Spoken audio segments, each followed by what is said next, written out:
ఈ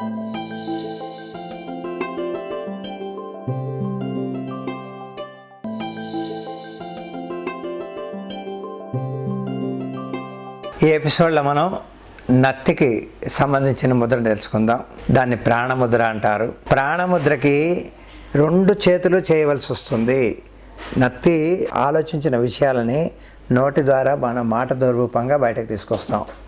అయితే ఎక్కడైతే ఆ ఆలోచనకి ఇక్కడ నాలికకి కనెక్షన్ సరిగా ఉండదో అప్పుడు తడబడ్డం కానీ చెప్పే విషయంలో వస్తున్నాను తిన్నారా ఈ విధంగా మాట్లాడతారు. కొంతమంది రకరకాలుగా ఉంటాయి. నత్తి ఒక రకమైన కాదు, చాలా రకాలు ఉంటాయి. వీటిని సరి చేయడానికి శరీరంలో వైటల్ ఎనర్జీ అంటారు ఇంగ్లీష్లో, తెలుగులో ప్రాణశక్తి అంటారు. ఎప్పుడైతే ప్రాణశక్తి శరీరంలో సరిగ్గా ప్రవహిస్తుందో అంటే శరీరంలో రక్త ప్రసరణ కానీ పద్ధతిగా పనిచేసే సిస్టమ్స్ కానీ ఎప్పుడైతే సరిగ్గా ఉంటాయో మెదడు చక్కగా పనిచేస్తుంది. మెదడుకి ఆలోచనలకి మాటకి కనెక్షన్ ఉంటుంది. ఎప్పుడైతే ఈ 2 కనెక్షన్ ఉంటాయో సరిగ్గా మాట్లాడగలుగుతారు. అందుకే కొంతమంది నత్తిగా మాట్లాడినప్పుడు కొంచెం ఆలోచించి నిదానంగా మాట్లాడని చెప్తే చాలు.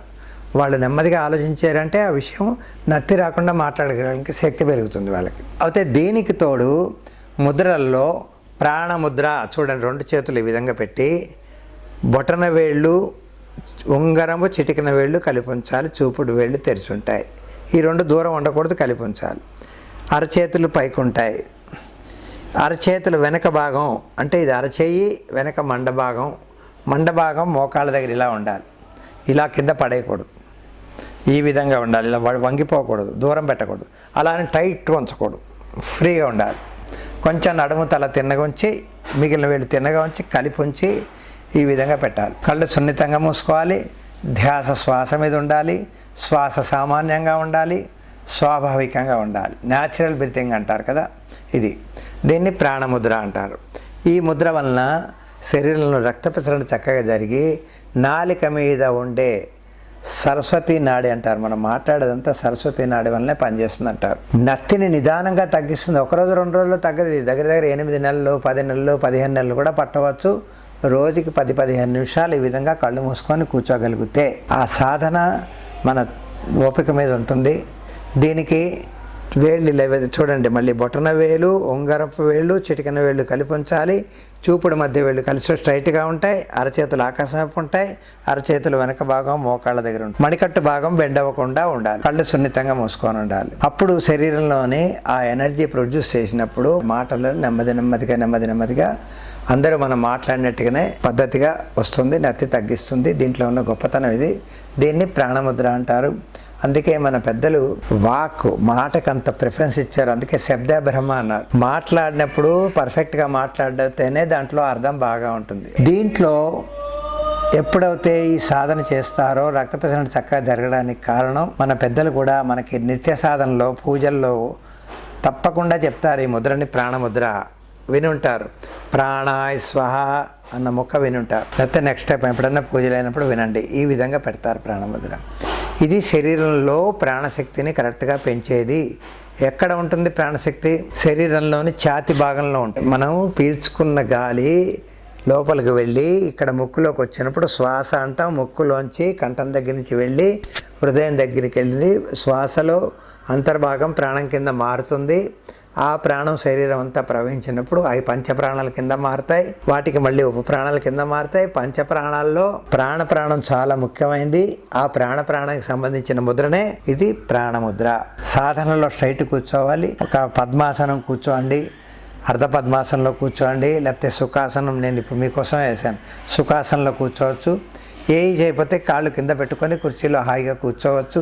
మోకాళ్ళ నొప్పులు ఉన్న వాళ్ళు మఠం వేయలేకపోతే కాళ్ళు కిందకి దించేసి చేతులు మాత్రం ఈ విధంగా ఉండాలి.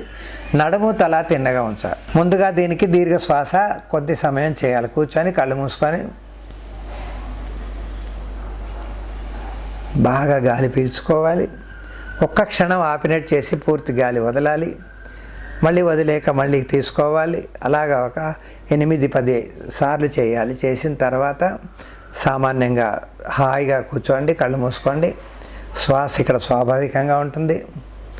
మనసు శరీరం కలుస్తుంది. దీన్నే అంటాం యోగం అంటాం. యోగం అంటే కలయిక. తల్లిదండ్రులతో మనం కలిసి ఉంటే యోగం అంటాం. తల్లి విడిపోతే దూరం అయిపోతే శరీరాన్ని వదిలేస్తే ఏమంటాం? వియోగం అంటాం. మాతృవియోగం, పితృవియోగం. అదే ఇక్కడ యోగం అంటే మన శరీరాన్ని మనసుని కలిపి ఈ విధంగా కూర్చున్నప్పుడు మనసు ఆ వేళ్ళ కొనల భాగం పెట్టినప్పుడు టక్ టక్ టక్ లైట్గా స్పర్శ ఉండాలి.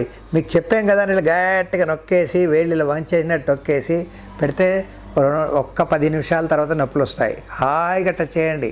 వేళ్ళు తిన్నగా ఉండవు, కొద్దిగా వంగిపోతూ ఉంటాయి. ఒక్క 2-3 రోజులు 4 రోజులకి మెల్లిగా అలవాటు అవుతుంది. అలవాటు అవ్వడానికి టైం చాలా తీసుకుంటుంది, అంత వేరంగా రాదు. చెప్పడం ఎంత ఈజీయో అంత కష్టం. ఇవి నేర్చుకోవాలి.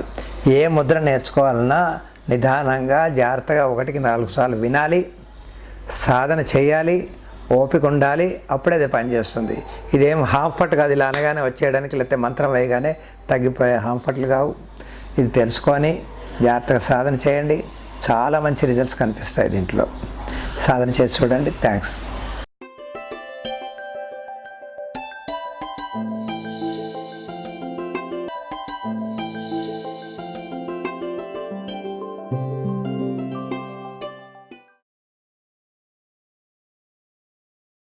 ఈ వీడియో మీకు నచ్చినట్లయితే లైక్ మరియు షేర్ చేయండి. మీ అమూల్యమైన అభిప్రాయాన్ని కామెంట్ రూపంలో తెలియచేయండి. ఇలాంటి మరిన్ని వీడియోస్ కోసం మా ఛానల్ను సబ్స్క్రైబ్ చేసి పక్కనే ఉన్న గంట సింబల్ను నొక్కండి.